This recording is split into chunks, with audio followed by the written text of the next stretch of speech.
You're listening to the Heavy Duty Parts Report. I'm your host, Jamie Irvin, and this is the podcast where you will get expert advice about the heavy duty parts you buy and keep you informed about what's happening in the industry.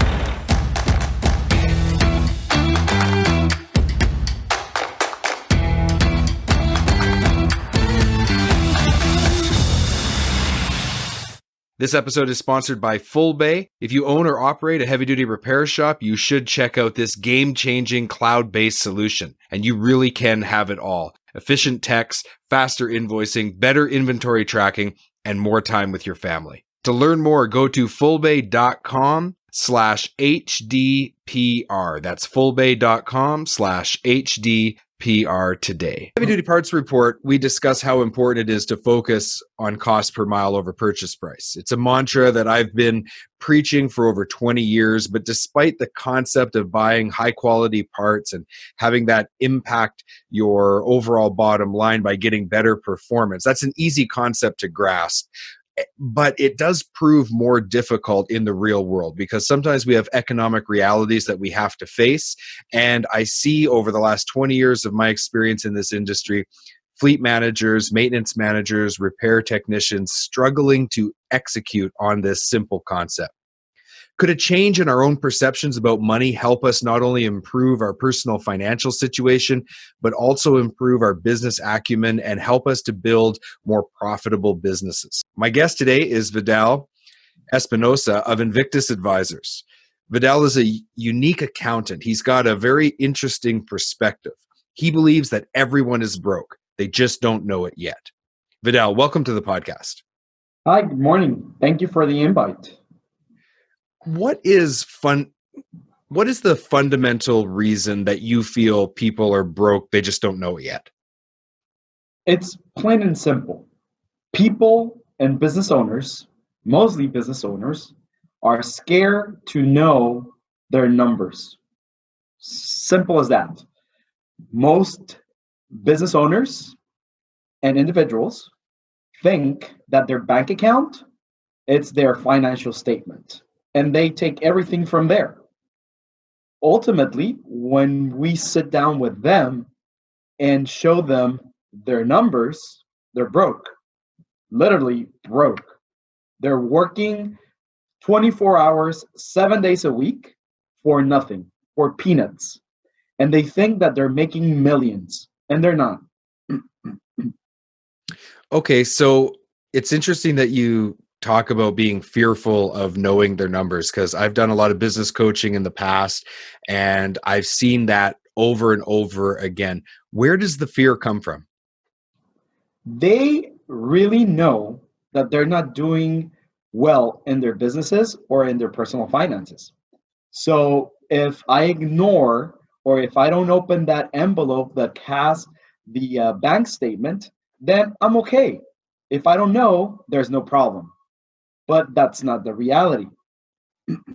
If you ignore it, the problem is going to still be there next month and the following month and the following month. You're just living paycheck after paycheck or invoice from invoice to invoice from what your customers are paying you. And that's it. You're not generating wealth. You're not generating an estate. You're not generating revenue, profit for yourself. Okay, so if we're not going to put our heads in the sand and ignore the problem, what should we be doing differently? Tackle everything head on. If you know your numbers, basically, you're going to be able to make wise decisions in your personal life and in your business. Okay? It's very, I have an example for you. We have one of our clients, they are in the business consulting, right? Business consulting. And we sit with them once a quarter and we show them their financial statements. When I email them their monthly financial statements, it's on you, on the client, to open that email that contains your numbers. Mind you, it's not on you to fully understand those numbers. That's why you hire professionals like us to read you that report card and dissect the information that it's containing those numbers. So I sat down with them, and they come extremely aggressive to us, and they say, why are you showing us that we have $500,000 in profit for the third quarter?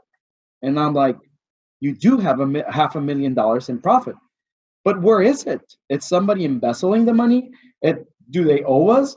I'm like, no, the money was sitting in your bank account, but guess what? You spent it. No, I have not spent it. Yes, you have. And I pull out another numbers, and here it is. $20,000 here, $30,000 there, a shopping spree in Bloomingdale's for $25,000, $100,000 in furniture. Oh, all those are business expenses. I'm sorry, but those are not business expenses. So they're broke. And they just didn't know that they were broke. And I'm like, it's your responsibility to read those numbers. It's too much information. I don't want to deal with it.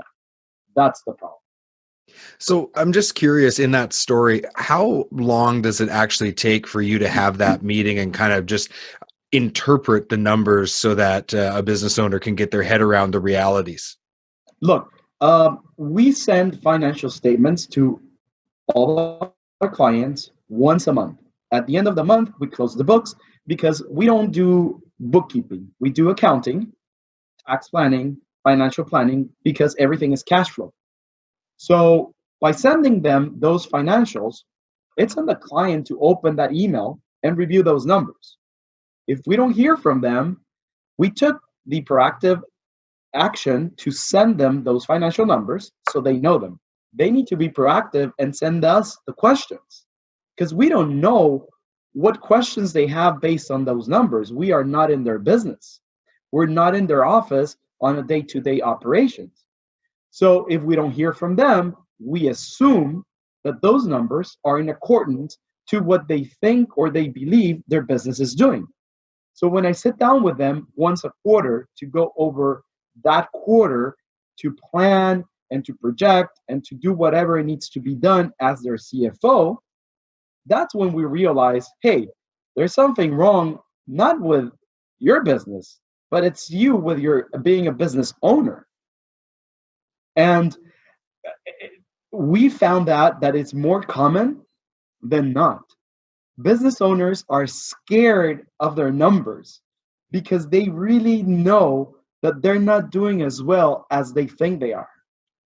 But if they don't know those numbers, as you say, their mileage, controlling their expense per mileage, they're never going to be able to control and reduce those costs to make their business more profitable and take more money into their pocket.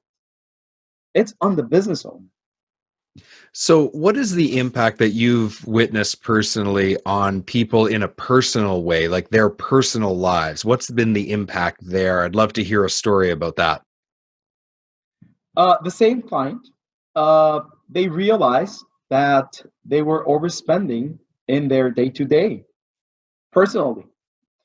Now they're trying to control the costs in their business, but we actually proposed to them, hey, we're going to put you in a personal budget, meaning you're going to have a payroll like every other mortal out there. You're going to be in a salary, and you're going to live on your salary. Now, your business is going to become more profitable because we're going to be able to reinvest those profits into the business, generate more revenue, and ultimately generate you more profit. So it actually changed their way of life, and it actually made them more accountable on their own personal finances. Earlier in my career, I wrote an ebook called The Blueprint of a Great Business. And one of the things that I talk about in that book is that it's important to look at your business like it's its own entity. You have personal finances, you have a personal budget and personal bank accounts. That's you. That's your entity. The business that you own is a life form all on its own. We call it, we actually use a similar example, but we say, hey, if you have kids, your kids they're yours, but they're not belong to you. Your business is yours. You created the business, you work in your business, but that bank account does not belong to you. Your personal account, it's yours. And it's very common for business owners to commingle business and personal expenses in their business account because it's very easy.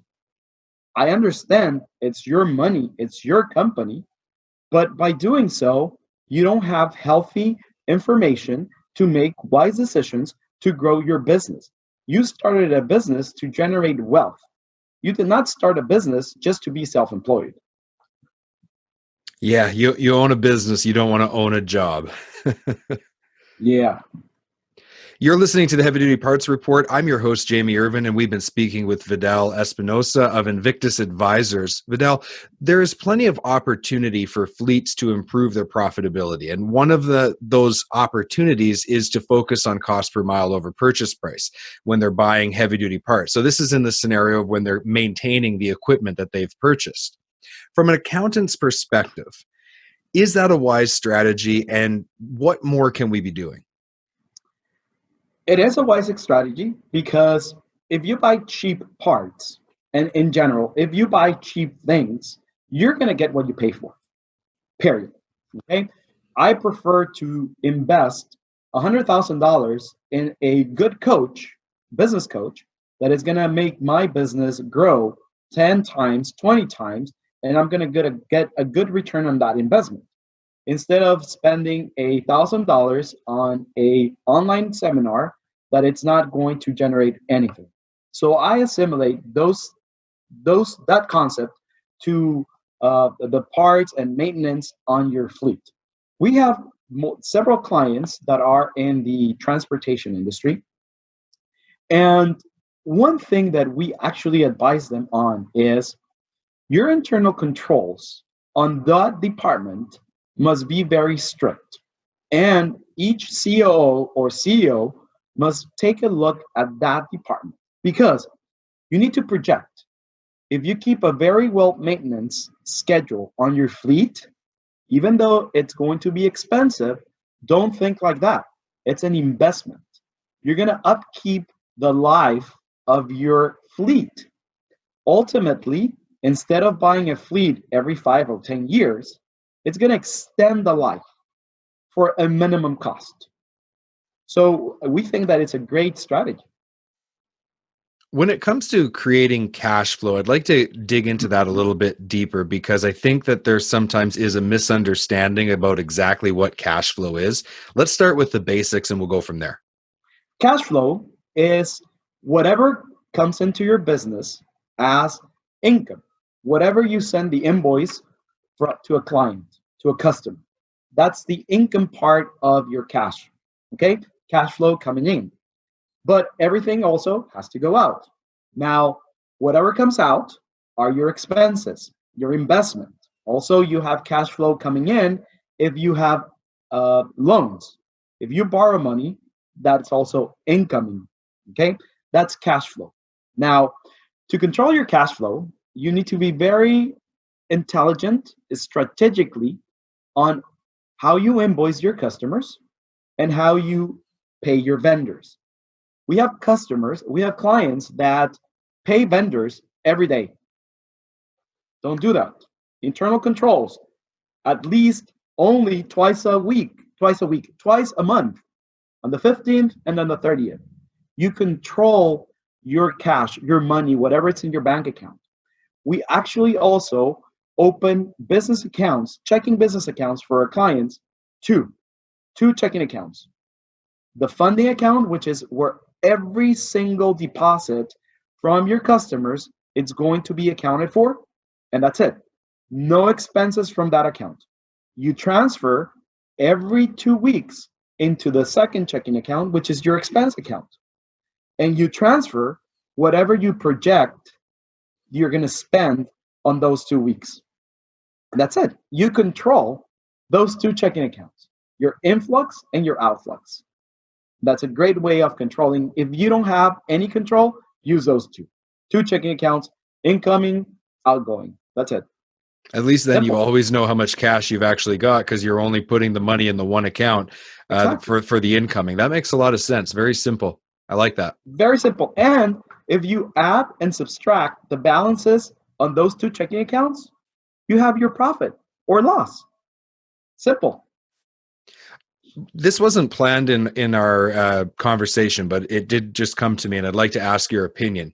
So if you're a fleet right now and you're looking for growth opportunities and you're looking to, let's say, acquire another fleet, when you look at cash flow, when you look at what they're reporting as cash flow, like what are some warning signs that you should be looking for, or what are some things that we should be thinking about to make sure we make a good acquisition? I think that's really important because there's a lot of dynamic things happening in the industry. There's a lot of movement, and I think this something could be valuable to some of our fleet maintenance managers and fleet owners.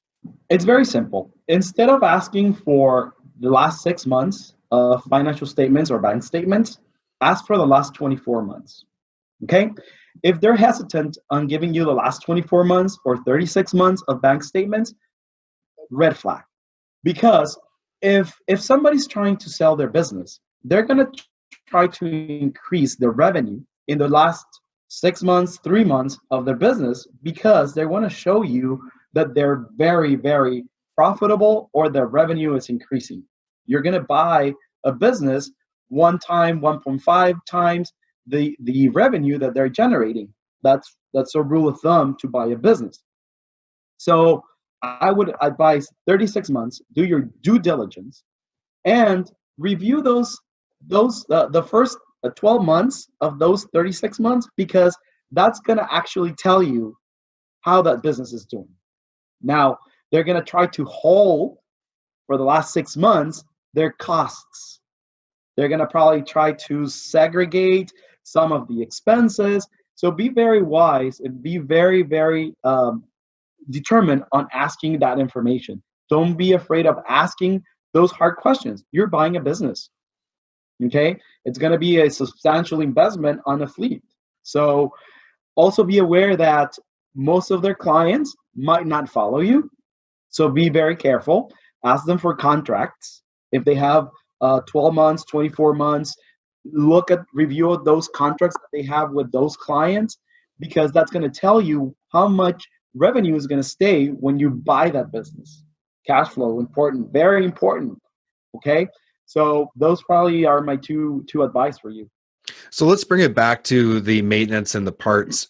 In that scenario where you're looking at acquisition, another important thing to look at is the condition of the fleet, obviously. And if they don't have the same kind of stringent maintenance protocols that you have in place, there's going to be a larger outlay of cash there to bring that fleet up to your standard. So that's definitely something to consider. Yes. In your experience with the fleets that you work with, though, how have you seen a change in the way that the fleets operate and maybe the impact on their profitability as you've helped them to implement the strategies that you've been talking about today? Everything comes to internal controls. Okay.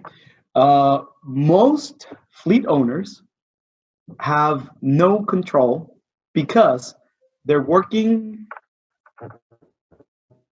in their business. They're not working on their business. They're not business owners. They're business operators, and they're very expensive employees.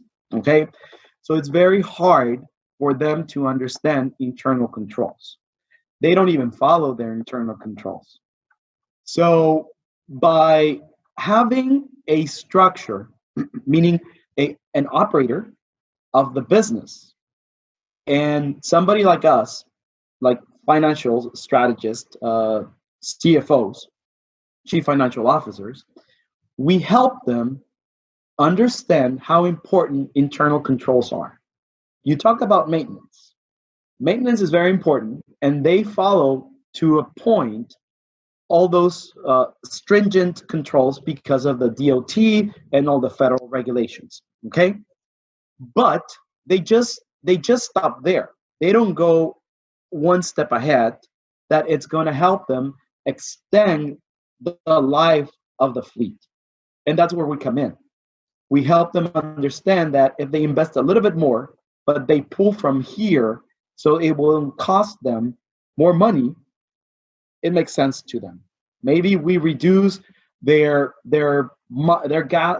diesel expense by optimizing their maintenance. They don't understand that. They just want to go. But if we show them with numbers, it makes more sense to them. So what we do is we show them with numbers, we show them with actual actions, and it makes sense. If there's one thing you want the listeners to take away from today's conversation, what's that one thing?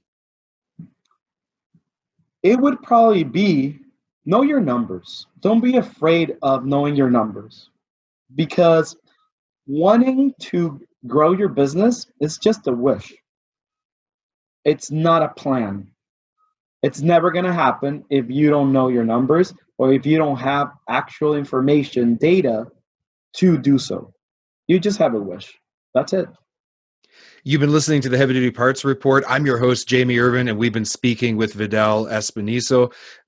And we've been speaking with Vidal Espinosa of Invictus Advisors. To learn more, go to invictus-advisors.com, and the link will be in the show notes. Vidal, thank you for being on the podcast. Jamie, thank you so much for the invitation. It's a pleasure. We're really thankful and grateful for being on your show.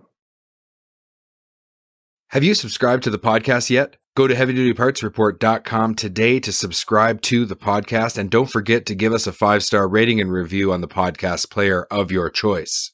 I'd like to remind everyone to focus on cost per mile over purchase price, and let's keep those trucks and trailers rolling.